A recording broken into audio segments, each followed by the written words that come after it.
세 번째 시간을 만나겠습니다. 질문은 아이의 생각과 마음을 여는 열쇠다. 자, 내가 하루 종일 나와 같이 있어도 나에게 내가 질문을 하지 않는다면 나의 생각과 나의 마음을 열어줄 어떤 계기가 될까요? 그죠? 그래서 질문을 만남으로써 어떻게 할 수 있겠어요? 이렇게 다시 나에 대한 어떤 생각과 나에 대한 마음을 어떻게 할 수 있어요? 열 수 있다는 겁니다. 자, 아이와 대화를 하고 싶은데 마음처럼 쉽지 않다고 호소하는 부모가 많다. 우리나라에서는 아이가 커갈수록 부모와 나누는 대화의 질이 떨어지고 서먹서먹한 사이가 돼버리는 걸 흔하게 볼 수 있다. 자, 자신의 생각을 정리해서 전달하는 능력도 뛰어나다. 한마디로 인성을 갖추었다고 할 수 있다. 부모와 아이가 대화를 자주 하기만 해도 어때요? 아이는 이와 같은 인성을 자연스럽게 배운다고 합니다. 인성은 뭐라고 이야기했어요? 타인을 배려하는 마음이다. 왜냐하면 엄마가 이렇게 질문을 함으로써 어때요? 엄마가 질문을 함으로써 아이는 내 마음에서 엄마가 지금 나에게 관심 가져주시는구나. 그리고 다시 들어오셨네요. 그리고 그럼으로써 내 마음의 어떤 결이 평온해진다는 거야. 그러면 다른 사람은 나에게 또 나는 다른 사람에 대해서 어떻게 생각할까? 자, 이런 것들이 곧 어떻게 보면 마음의 어떤 양식이죠. 그죠? 그래서 타인을 배려하지 않은 대화는 금방 한계에 부딪히고 끝나버린다. 엄마는 정말 너를 알고 싶어. 너에 대한 어떤 거를 엄마는 궁금해. 막 이런 어떤 마음으로 아이에게 이렇게 궁금해주고 질문해준다면 아이는 저절로 인성은 완성됩니다. 근데 우리가 이거를 학원에서 배울 수 있는 거 아니잖아요. 그죠? 어디에서 배울 수 있다? 매일 엄마와 아이와 만남을 통해서 어떤 말로, 어떤 언어의 온도로 대화하느냐에 따라서 배울 수 있습니다. 우리 하경이 엄마 들어오셨어요. 부모가 아이와 지속적인 대화를 하면 아이에게 좋은 인성이 자연스럽게 스며든다. 인성뿐일까요? 아이는 부모와 대화를 통해서 생각의 힘을 키운다. 4차 산업혁명 시대에 가장 중요한 소통, 협력, 창의력, 비판적, 사고력, 문제 해결력은 대화를 통해 자연스럽게 익힐 수 있다. 자, 이거 보세요. 대단하지 않아요? 여기 한번 줄 거 보겠습니다. 4차 산업혁명 시대 우리 아이를 어떻게 키워야 될까요? 여기 딱 다 이야기 있죠. 부모와의 대화를 통해서 이 모든 것을 익힐 수 있다고 합니다. 이런 가치는 지식을 암기하고 주입하는 한국의 학교 교육에서는 기대하기 힘들다. 문제를 풀고 답을 줬고 외우고 답을 내고 이런 걸 통해서 어떻게 소통, 협력, 창의력, 비판적 사고력, 문제 해결력을 키울 수 있을까요? 그냥 답 맞추기죠. 대화는 뭐예요? 쌍방향 소통이다. 그런데 중고등학교 교실에 가면 엎드려 잠자는 아이가 많다. 다시 들어오셨어요. 이유가 뭘까요? 대부분의 교사가 학생과 소통하는 것이 아니라 일방적으로 지식을 전달하기 때문이다. 교사와 소통이 없으니 지루하고 졸린 것이다. 저도 중학교 때, 우리 큰아이 중학교 때 부모 참관 수업을 갔었는데요. 엄마가 이렇게 수업에 참관 왔음에도 불구하고 아이들은 자고 있었어요. 3분의 1 이상. 그래서 아이들이 별로 흥미가 없는 거죠. 아이들이 지금 어떤 것에 흥미를 가지는지 가지지 않는지 누가 제일 잘 알 수 있어요? 우리 엄마, 아빠. 그런데 가정에서조차 그게 이루어지지 않으면 아이는 어디 속으로 들어간다? 친구들 속, 그리고 어디 속으로? 스마트폰 속으로 들어갑니다. 근데 예고하지 않아요. 선생님, 우리 아이는 언제 언제쯤 되면 저랑 이렇게 사춘기가 오고 저랑 이렇게 대화가 불편해질까요? 예고하지 않는다니까요.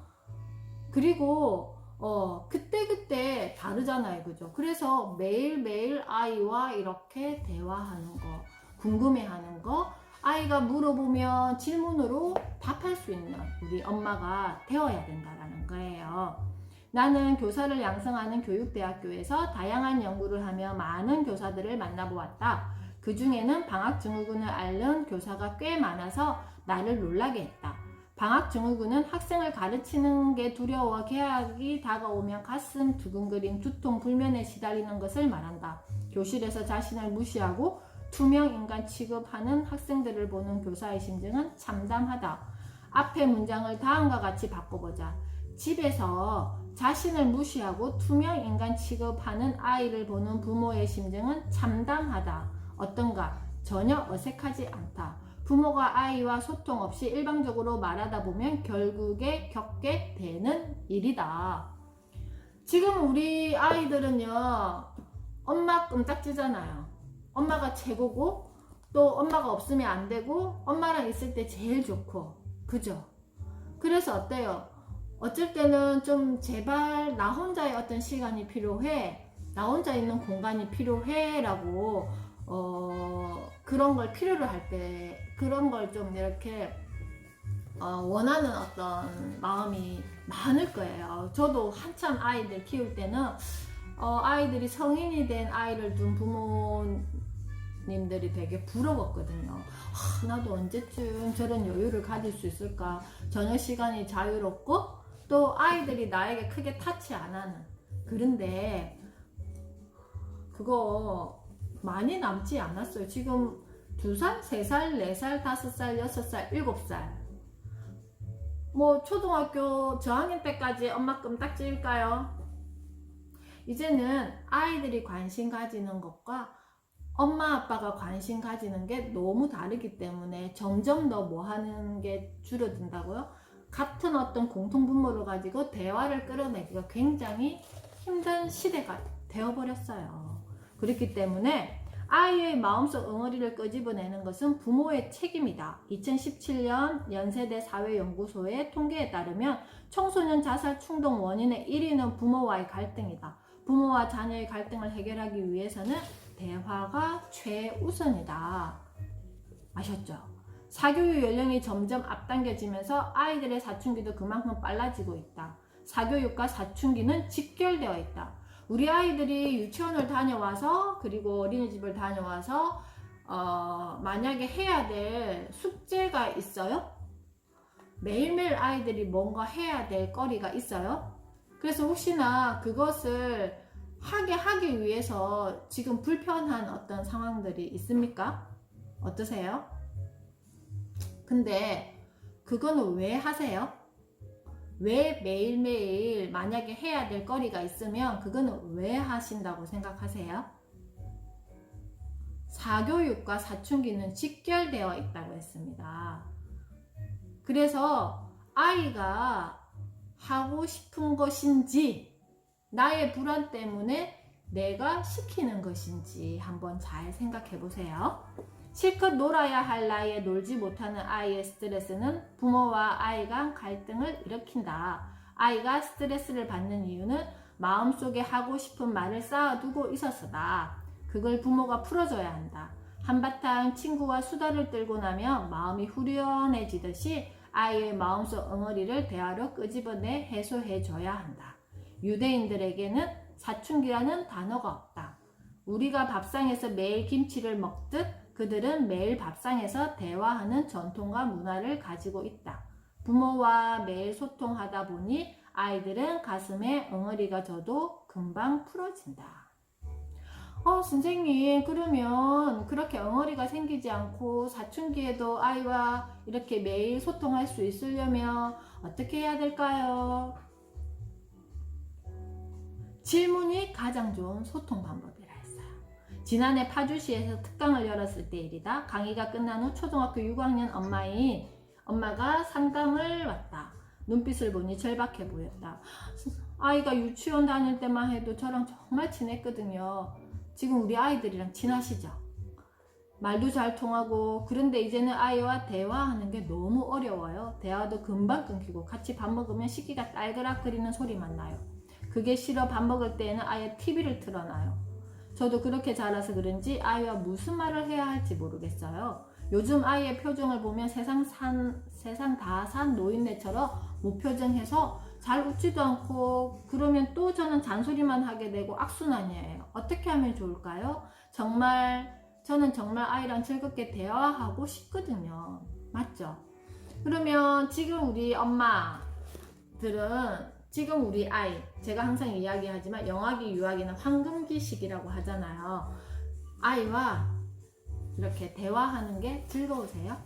아이가 많이 궁금하고 또 뭔가 이렇게 어때요? 질문하는 게 해피 하세요? 자, 나는 도로시 리즈가 말한 대화를 위한 질문의 7가지 원리를 알려주었다. 첫째, 질문을 하면 답이 나온다. 둘째, 질문은 생각을 자극한다. 셋째, 질문을 하면 정보를 얻는다. 넷째, 질문을 하면 통제가 된다. 다섯 번째, 질문은 마음을 열게 한다. 여섯 번째, 질문은 귀를 기울이게 한다. 일곱 번째, 질문에 답하면 스스로 설득이 된다. 해답은 질문에 있다. 질문하는 방법만 알아도 대화를 한결 편하게 오랫동안 이어갈 수 있다.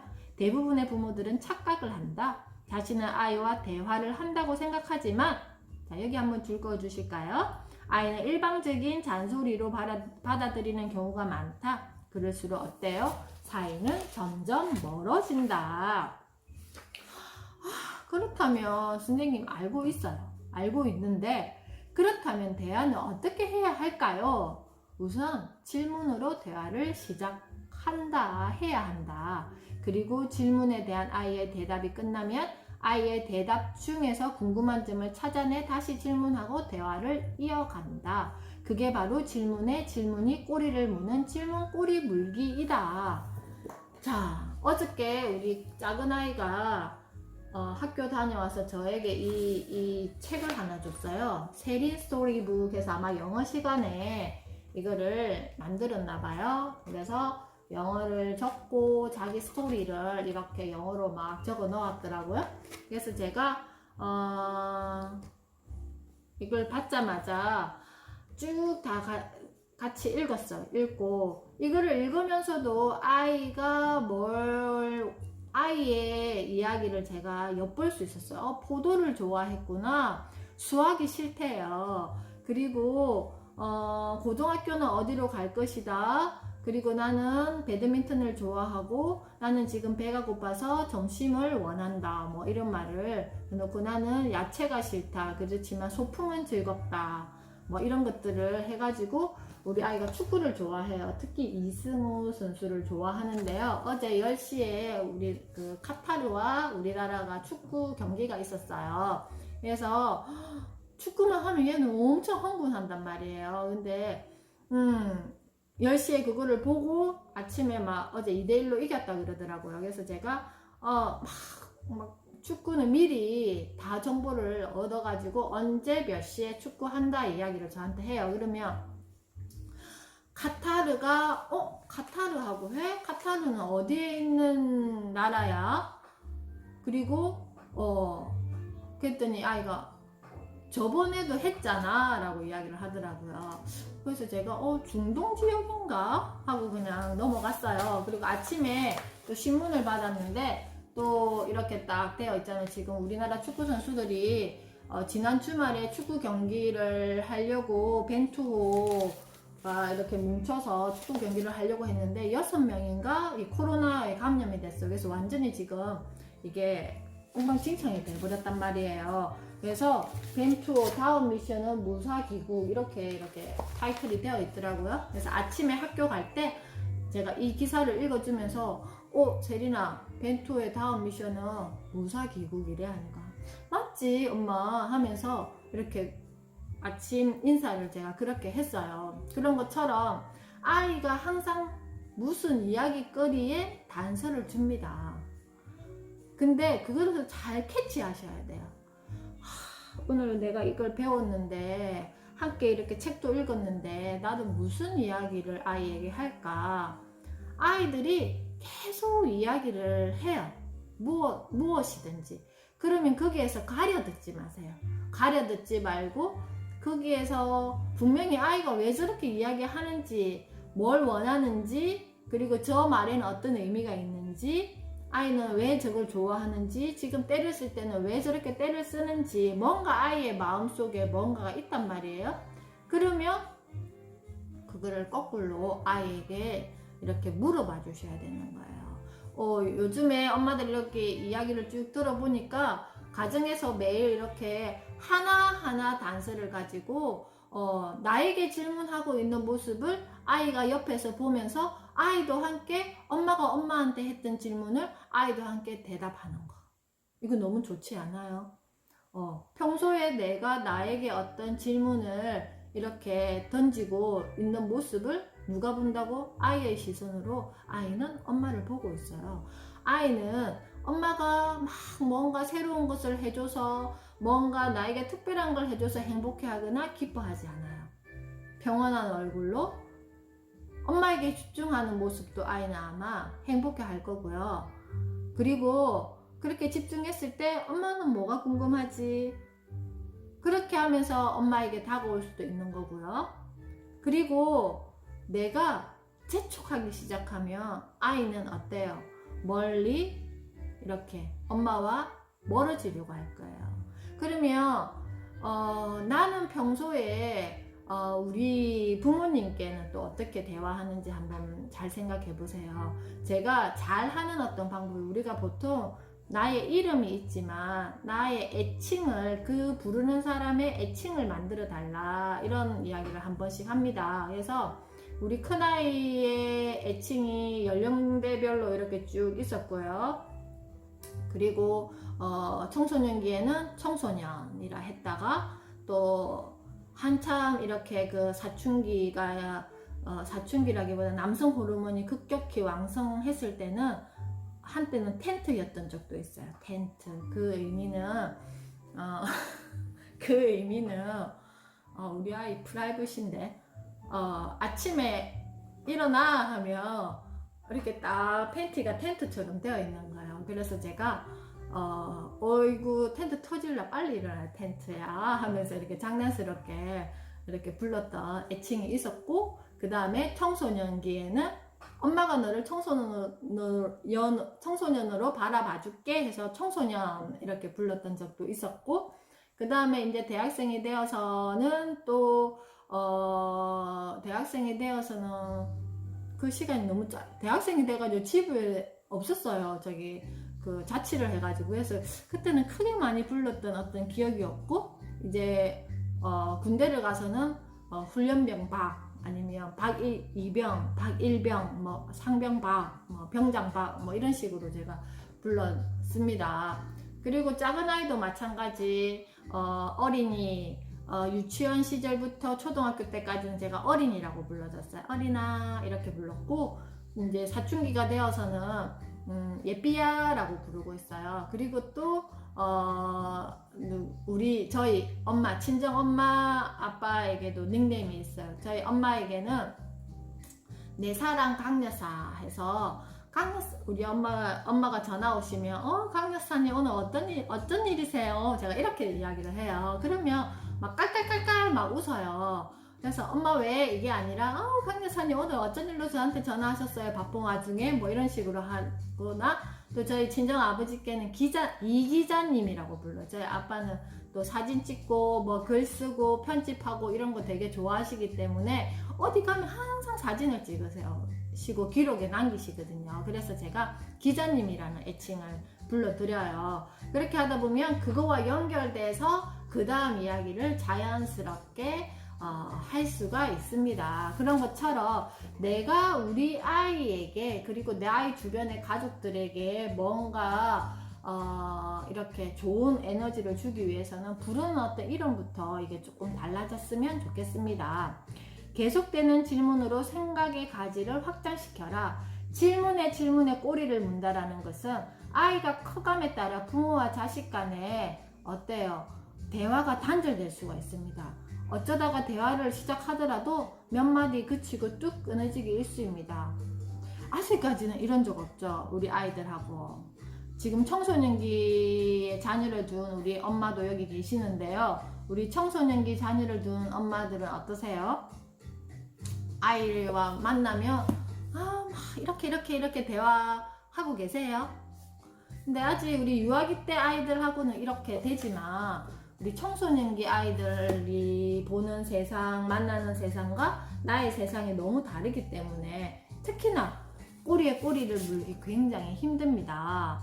근데 저는 게임을 남자아이들이 게임을 좋아하잖아요. 그래서 미리 사전 조사를 해요. 무슨 게임을 주로 하는지를 딱 조사하고 친구들이 온다거나 아이에게 너 요즘에 그 레벨 어때? 레벨 올리기 위해서는 어떻게 하니? 뭐 이런 식으로 제가 그 아이들의 어떤 언어를 사용한다는 거죠. 그 아이가 속한 환경에. 그래서 그 친구들이 오면 너는 요즘에 무슨 게임 해? 레벨 업 됐어? 뭔가 아이템은 뭘 가지고 있는데 뭐 이런 말을 해요. 그러면 아이들이 대화를 단절시키지 않잖아. 왜냐하면 자기 관심 가지는 이야기를 하기 때문에. 그래서 우리 아이가 정말 지금 뭘 좋아하고 하고 싶어 하고 열광하고 있는지. 우리가 오늘 질문했잖아요. 나의 하루에 나는 내가 열망하는 나 자신을 가지고 있는지. 아이들 나름대로 자기 자신에게 열망하는 하루를 가져요. 아직까지 에너지가 굉장히 많기 때문에. 그런데 그 열망하는 어떤 거를 내가 알아줘야 된다. 엄마가, 아빠가 알아주셔야 된다라는 거예요. 그래서 제잘제잘 떠들던 어린아이가 어느새 자라 더 이상 부모에게 시시콜콜 이야기하지 않기 때문에 이럴수록 아이의 일상생활 그리고 마음속 이야기를 들여다보기 위한 부모의 노력이 정말 필요해요. 노력하지 않으면 대화를 이끌어갈 수 없습니다. 그 좋은 방법이 바로 질문꼬리 물기이다. 질문꼬리 물기는 다음과 같이 진행된다. 왜 책을 읽어야 할까? 많은 지식을 알 수 있고 간접 경험을 할 수 있으니까 그럼 많은 지식을 알아서 우리가 뭐 하지? 많은 지식을 알면 똑똑해지고 공부도 잘하게 돼. 그럼 너는 공부 잘하고 싶어? 당연하지. 왜 공부 잘하고 싶어? 엄마가 좋아하니까 친구들도 부러워하잖아. 나도 기분이 좋고. 우리 아이는 공부를 잘하면 이런 것 때문에 공부를 잘한다고 생각하는구나. 그러면 공부를 잘하면 좋은 점이 뭔데? 나중에 가고 싶은 대학을 갈 수 있어. 그러면 직장도 좋은 곳 가겠지. 이게 어때요? 엄마의, 아빠의 마음 아닐까요? 그걸 아이가 들었을 수도 있고 아이의 생각일 수도 있습니다. 그럼 좋은 직장 가는 게 너의 목표니? 아니, 난 그냥 내가 하고 싶은 일 하며 살고 싶어. 그럼 내가 하고 싶은 일이 뭔데? 난 디자이너가 되고 싶어. 오, 정말 멋진 꿈을 갖고 있구나. 디자이너가 되기 위해서 어떤 노력이 필요할까? 자, 이 정도의 어떤 대화, 질문에 꼬리를 물고. 근데 여기에는 엄마가 계산되어 있지 않잖아요. 내가 뭔가 답을 얻기 위해서 뭔가 계산되어 가지고 아이에게 이야기하지 않습니다. 그냥 아이의 말에 꼬리에 꼬리를 물어서 궁금해하는 겁니다. 결국은 아이에게 어떻게 한다고요? 자연스럽게 궁금해하면서 내가 그 말의 단서를 가지고 편안한 어떤 말투. 제가 방금 이렇게 쭉 읽었지만 그냥 편안하게 이렇게 하지 않았어요. 그냥 뭔가를 답을 얻기 위해서 뭔가 작전을 세워가지고 제가 대화하지는 않았잖아요. 여기 마지막에 잠깐만요.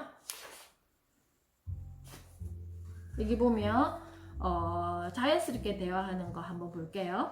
62페이지. 우리가 먹는 올리브의 색깔이 검은 이유는 우리가 그냥 뭐 먹으면서 하는 대화인 것 같아요. 검은 이유가 뭘까? 스페인에서 올리브가 많이 나니까 올리브 기름을 많이 먹어. 이 피자에 있는 것처럼 올리브 열매는 원래 까만색일까? 우리가 피자를 먹으면서 그 까만색 토핑된 올리브를 보고 하는 이야기예요. 아니, 초록색이야. 그럼 왜 까맣게 되었을까? 구워서 그런 거 아닐까? 열 때문일까? 그렇다면 이것 말고도 과일 중에 원래 초록색이었다가 중간에 색깔이 변하는 건 뭐가 있을까? 사과, 토마토. 사과는 색깔이 어떻게 변하니? 초록색에서 빨간색으로 변해? 또 있다. 바나나는 초록색에서 노란색으로 바뀌어. 그럼 바나나는 색깔이 몇 번 변하니? 한 번, 아니 두 번. 초록색에서 노란색으로 점점 까만색으로 변해. 그럼 과일이 색깔이 변하는 이유가 뭘까? 과일이 익기 때문이야. 또 어떤 상황에서 색깔이 변할까? 오래돼서 썩을 때. 자, 이런 것들. 그냥 나의 일상에서 뭔가를 밥을 먹거나 뭔가 먹을 때 그냥 툭툭툭 던지듯이 눈에 보이는 대로 이야기를 하는 거예요. 근데 이거를 뭔가 책을 갖다 놓고 바나나 과일의 색깔이 변하는 거 과학적 실험을 한다거나 이런 상황 아니잖아. 그냥 편안하게 하지만 아이는 나의 어떤 주변 상황을 가지고 말하는 기회를 만난다는 거예요. 우리가 중간에 뚝뚝 자꾸 끊어져서 벌써 시간이 다 되었습니다. 자, 그래서 67페이지 마무리하겠습니다. 인간은 뇌가 가진 기능의 10%만 사용한다. 이 수준을 넘기면 특별한 사람이 될 수 있는데 질문 꼬리 물기를 하는 것만으로도 10%를 넘길 수 있다. 그 효과는 느리지만 확실하다. 근거는 1450만 명의 적은 인구로 매년 아이브리그 대학교 입학생의 30%를 차지하는 유대인들이 강력한 증거다. 그들은 질문꼬리 물기 방식으로 매일 저녁 식탁에서 부모와 대화를 한다. 당신도 직접 경험해 보시라. 오늘 저녁 우리 자녀와 함께 식탁에서 밥상머리 대화법, 질문에 꼬리에 꼬리를 물기. 나는 정말 우리 아이에게 어떤 질문을 할 수 있는지 나의 한번 질문 능력 테스트도 한번 해보시고 아이들과 함께 저녁 식사도 맛있게 이렇게 하시면서 또 맛있는 말로써 더 어우러지게 하면 좋지 않을까요? 그러면요, 내일은요, 이 시간에 생각의 깊이가 달라지는 비결, 질문 주고받기 편으로 이번 주 마지막 네 번째 시간을 만날 거고요. 그리고 내일은요, 10분 정도 되돌림 놀이과 수업 진행하겠습니다. 오늘은 인터넷 환경 때문에 뭔가 버벅대고 또 중간에 막 또 교육청에서 누가 찾아와가지고 또 저도 조금 어수선했고 했지만 그럼에도 우리가 40분 또 꽉 채웠습니다. 내일도 기대해 주시고요. 오늘도 모두 수업 참석해 주셔서 감사합니다. 수고하셨습니다.